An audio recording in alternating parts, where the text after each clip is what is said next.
at the White Finally, House. I'm going to get into something that I don't like talking about. I know you don't like talking about, but I have to tell you that when we announced that you were going to be on the show, more people asked me to ask you about this than any other question. You know where I'm headed here, and that is about... I don't. Yes, you do. This is the state of your marriage with George Conway. I'm going to put up some of the things that your husband has said about President Trump. Just this month, March 5th, wherever he goes and whatever he does, Trump will always be summa cum liar. Let me try that again. Always be summa cum liar. March 19th, once someone understands narcissistic personality disorder, they understand you. March 26th, if the charge were unfitness for office, the verdict would already be in. Guilty beyond a reasonable doubt. Here's how the president responded. I don't know him. He's a whack job. There's no question about it. And I call him Mr. Kellyanne. The fact is that he's doing a tremendous disservice to a wife and family. She's a wonderful woman. Why is your husband attacking your boss? Well, you can ask my husband. But it doesn't affect my job, because my job is to be counselor to the president and do the best job I can do to provide information. But do you think that he is... Come on, you've obviously thought about this. Do you think he's cyber-bullying you to try to get you to quit? Do you think he's jealous of your high profile? Some people think that, they certainly do. My first line of protection in this world is and will always be my 4 children. And so I don't really like to discuss this publicly.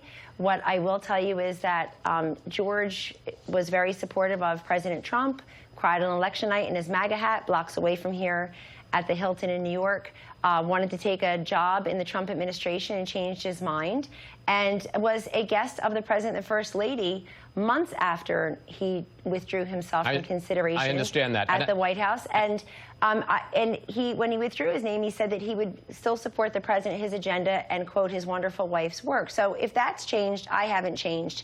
But I will tell you that it's unusual for Washington too, because I think that many women tend to get their power and their position through the men in their lives, and this is a little bit different, and I'm sure the feminists are going to throw me a parade at some point.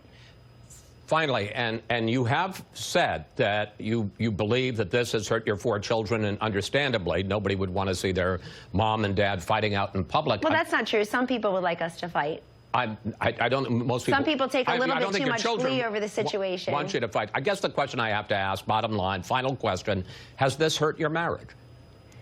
Oh, Chris, what are you, Oprah now? I mean, what am I, on a couch and you're a psychiatrist? I think that's a really inappropriate question, and here's why.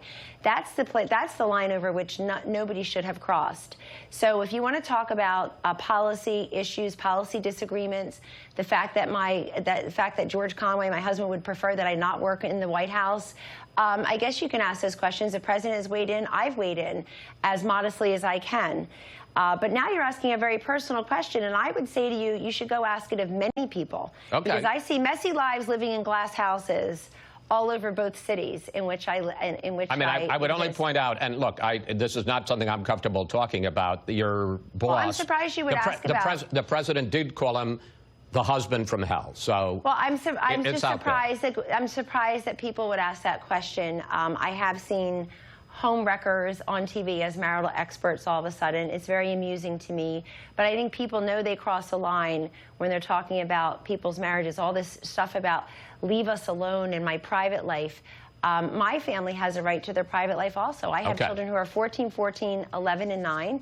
And the reason that this gets so much coverage, particularly by the mainstream media, is because George Conway now agrees with them. He shares their views about President Trump and their goals. But you know what? If you read George's op-ed in the Washington Post, the headline didn't match the op-ed. He was talking about the Mueller report, the Barr memo, and I think that they take glee in this, and people should have thought thrice before they crossed a certain line over the last couple of weeks. You know, as I said, I'm not comfortable asking it. It is what people are talking about. If I offended you, I'm sorry. I'm sure. Kelly, thank you. Thank you. Thanks for your time. Always good to talk with you. Please come back. You got it.